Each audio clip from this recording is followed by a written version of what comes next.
Well, News Central has been following this story and once again would like to reiterate that the Rivers State House of Assembly has formally raised notices of alleged gross misconduct against Governor Siminalayi Fubara and his deputy during Thursday's sitting. Citing Section 188 of the 1999 Constitution, as amended, and other relevant laws, the House's leader, Major Jack, read the notice against the governor, while Deputy Leader Linda Stewart read the notice against the Deputy Governor. Key allegations include failure to present the state budget, unauthorized spending of public funds, withholding salaries and allocations due the Assembly bypassing proper screening of government appointments, and the demolition of the Assembly complex. The 26 lawmakers say the governor and his deputy have shown incapacity to perform their constitutional duties. Now, the Speaker stated the notices will be officially delivered to both the governor and deputy governor within 7 days, as required by law. Not FCT minister and the governor. It is the governor and the constitution. The governor is a threat to our democracy. It is better we all resign and leave the governor and those he wants to use to defraud Rivers people. We cannot continue to allow this to happen. We sit here, elected people, and we cannot follow, we cannot enforce the constitution. Then why are we here? Why are we sitting here? Why were we elected? For how long are we going to allow this to happen?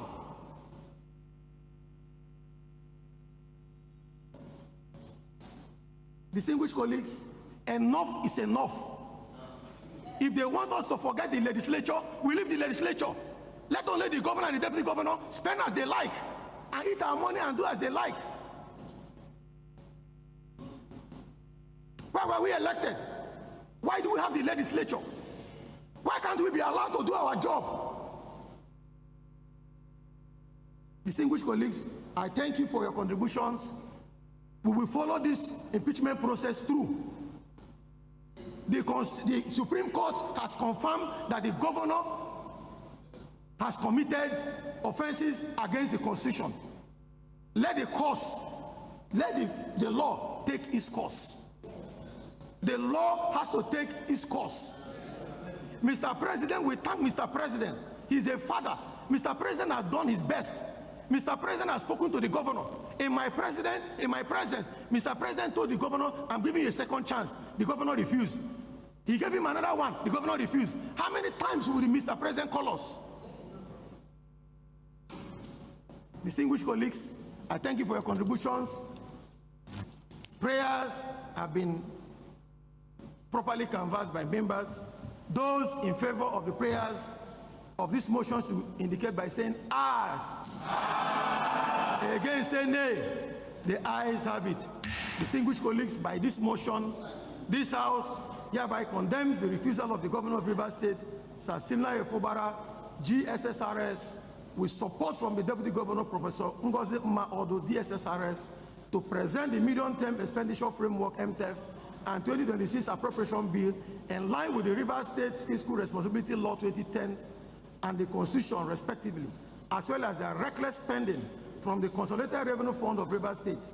2, this House is declaring that the House will not proceed with any action for presentation of the Medium-Term Expenditure Framework, MTEF, and Appropriation Bill 2026 until the investigation of gross misconduct leveled against the Governor and Deputy Governor are concluded. Distinguished colleagues, these are the prayers. Thank you so much. Clerk, do we have any other thing on the other paper? Mr. Speaker, the order of the day has been exhausted. Leader. Honorable Speaker, very revered colleagues, Mr. Speaker, I rise to move that this House stands adjourned to 15th day of January 2025 at 10 a.m. I so move. You so move. Deputy Leader. Mr. Speaker, my dear colleagues, I support the motion for adjournment as moved by the leader. I so support. Distinguished colleagues, the House stands adjourned to Thursday, the 15th day of January 2026 at 10 a.m. Mr. Speaker will now rise. Well, that is the live footage from the Assembly regarding the impeachment proceedings. Now let's take a look at the steps provided for by the Constitution to impeach a governor in Nigeria. So the first step would be the notice of allegation, and at least 1/3 of lawmakers have to submit a written allegation of gross misconduct to the Speaker. And then the Speaker serves notice on the governor and all members within 7 days. And the governor may reply in writing, shared with all lawmakers, as you can see on the screen. Initial assembly vote, which is the assembly would vote without debate on whether to investigate, and this requires 2/3 majority to proceed as well. And of course, the chief judge appoints a 7-member panel to probe the allegations, and afterwards, the panel investigations lasts for up to 3 months, and the governor can defend himself within that time frame.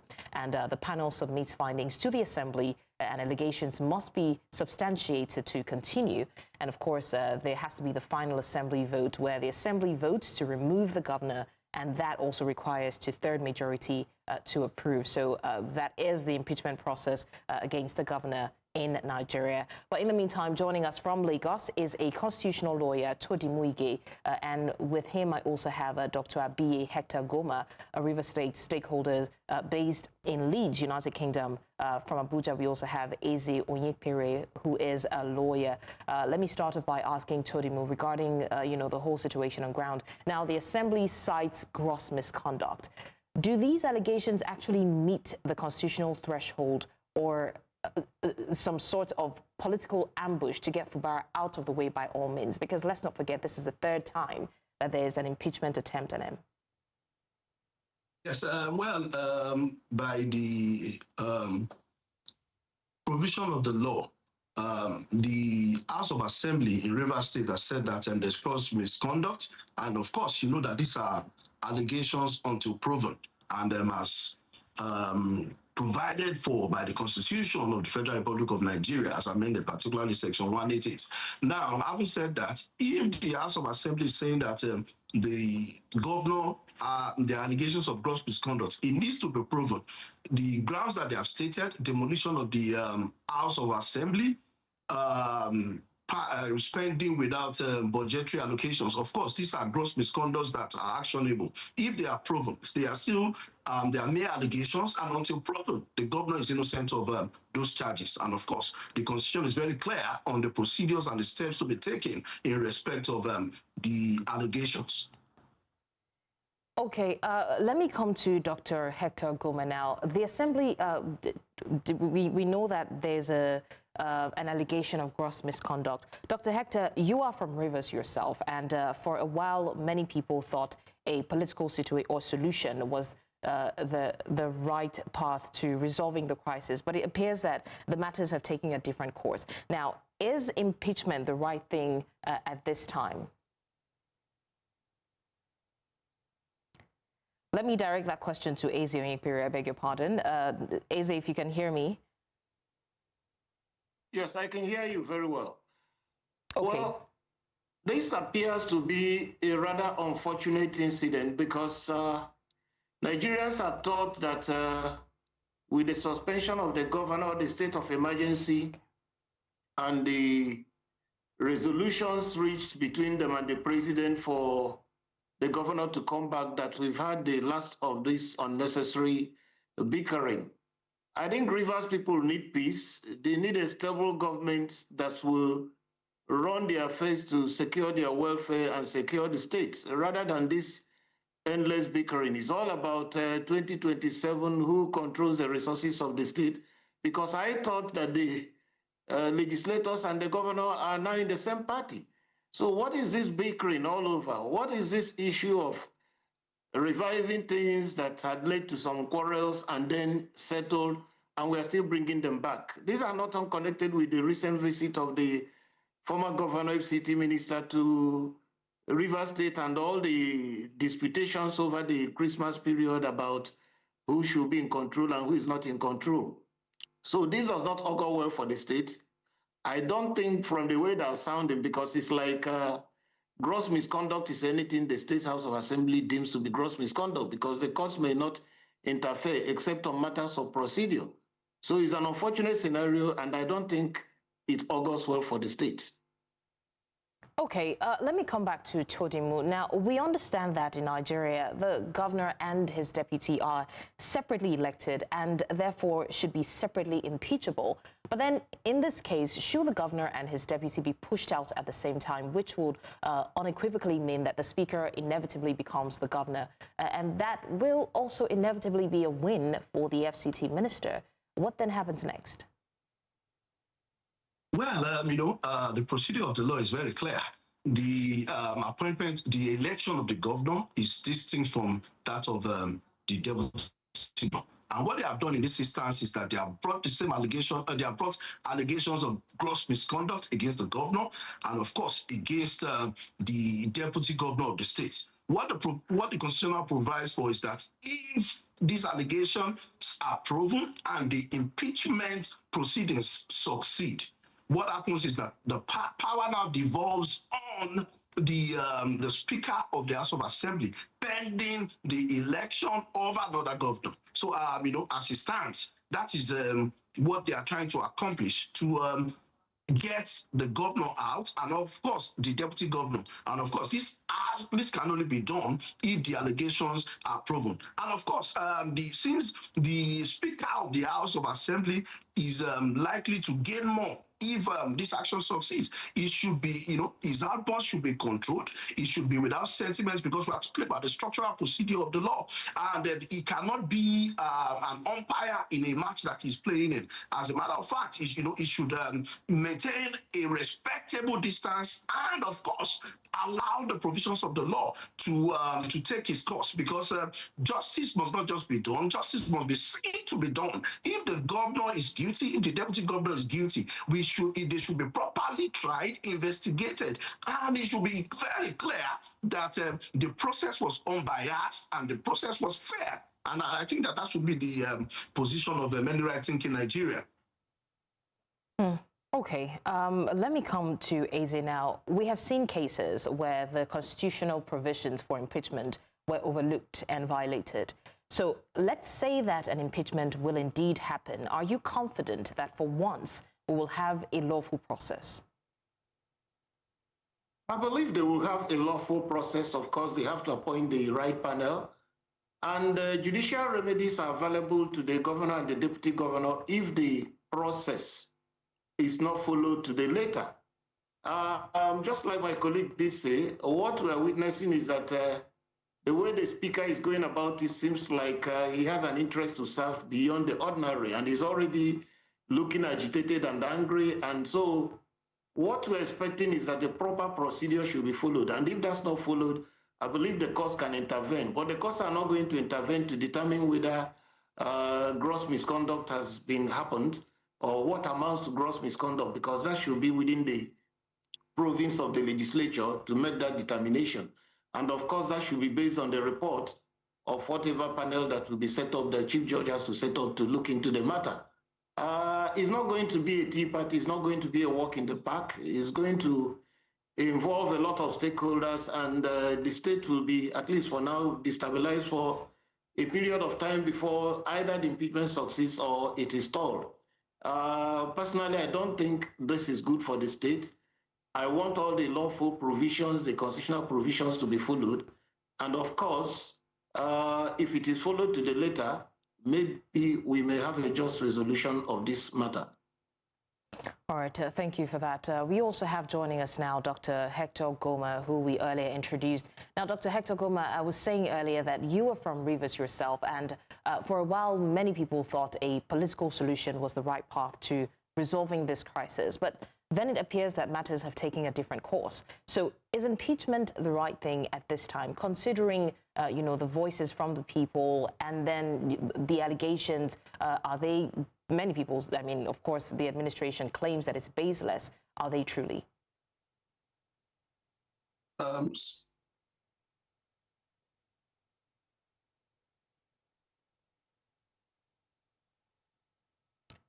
Dr. Hector-Gome, are you there?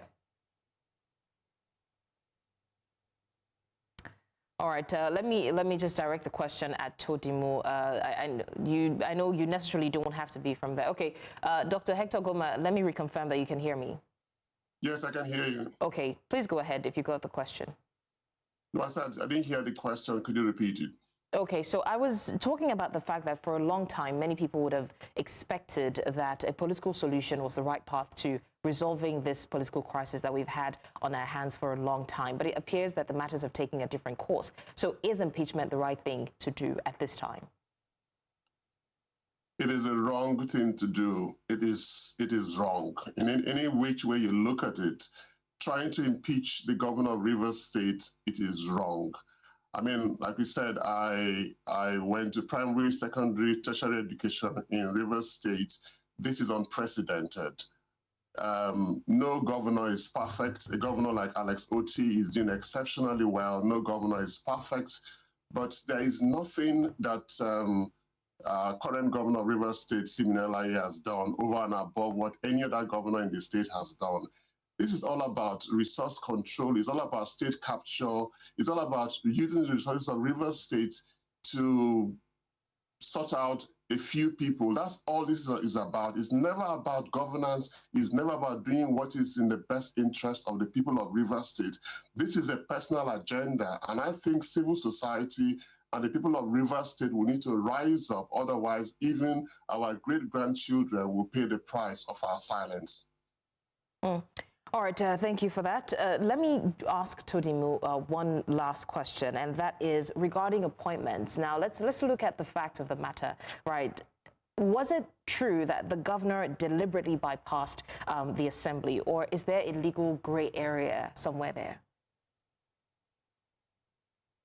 It's an allegation, of course, and they have written to the governor to of course, the constitution provides that the right to the governor to respond to the allegation. If they claim that the governor bypassed certain procedures in appointing officials or executives into the state, he would have a response. If at that time the House wasn't sitting, or he did send a notice to them and they refused to honor it, I'm sure that the governor will respond appropriately to them.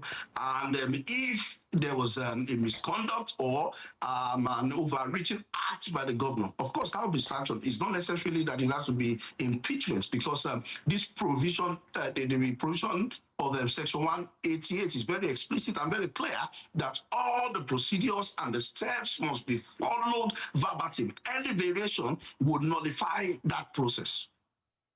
All right, so let me come to Eze now. How do we even see a resolution at hand, regarding this? It's looking like what they truly want is for him to come to terms with the things that they're accusing him of doing and probably make amendments. But then some would say that they actually do just want him out of the picture. So is there a resolution in sight?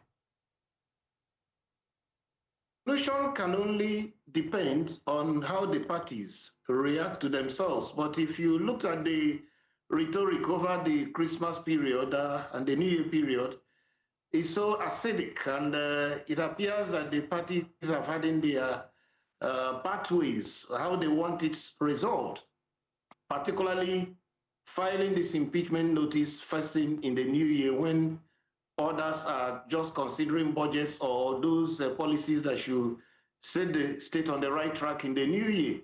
So unless there is a higher authority, maybe the president or anybody that intervenes to bring them back to the table, it doesn't appear to me that they want a resolution. Everything seems to be like everybody will deploy his powers. Whoever wins at the end of the day takes control of the state. And just like been said by the colleague from Rivers State, there is nothing in this impeachment notice about the security and welfare of the people. It's not about their education. It's not about health.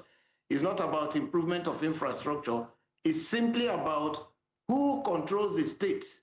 Outside of the duly elected governor, somebody else wants to dictate what happens, and which is not right. I think it should not be encouraged, because the way these things are going is going to imperil democracy, is going to imperil freedom, is going to imperil sustainable development in the state when there will be a governor and somebody else simply wants to dictate what happens in the state, even though the person is a minister. That's not the way of democratic consolidation. It's a very unfortunate scenario. And like I've been said, indigents and citizens of Rivers State should come out and resist this, because we can't continue with tyranny and just one person imposing his will on the whole state.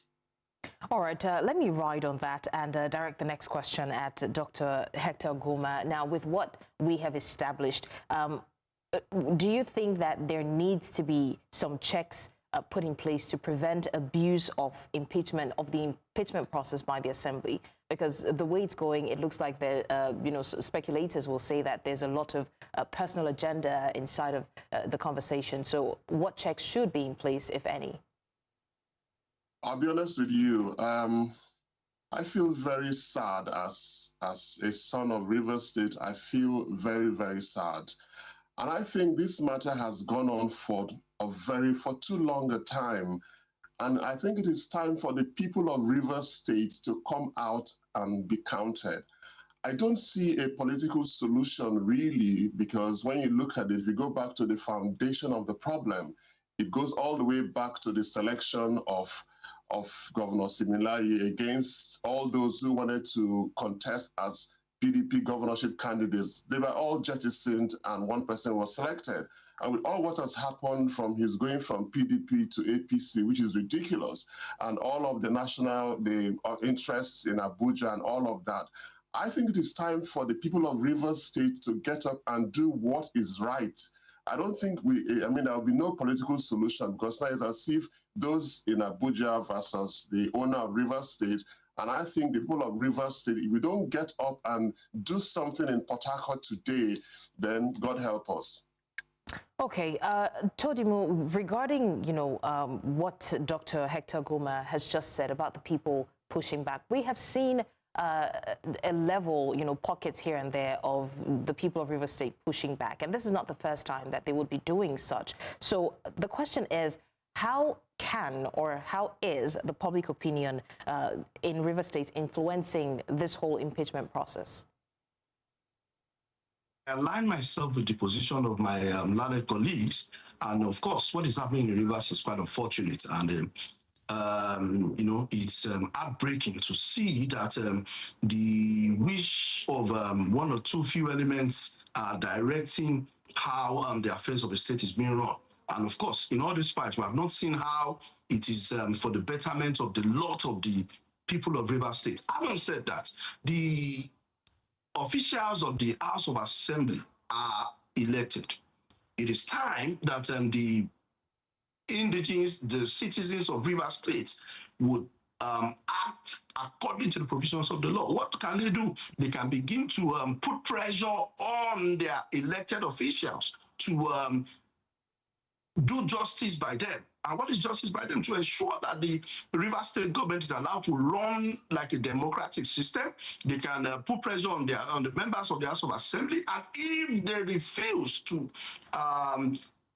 yield to their pressure, they can begin the process of recalling such recalcitrant members. That is what the law provides for.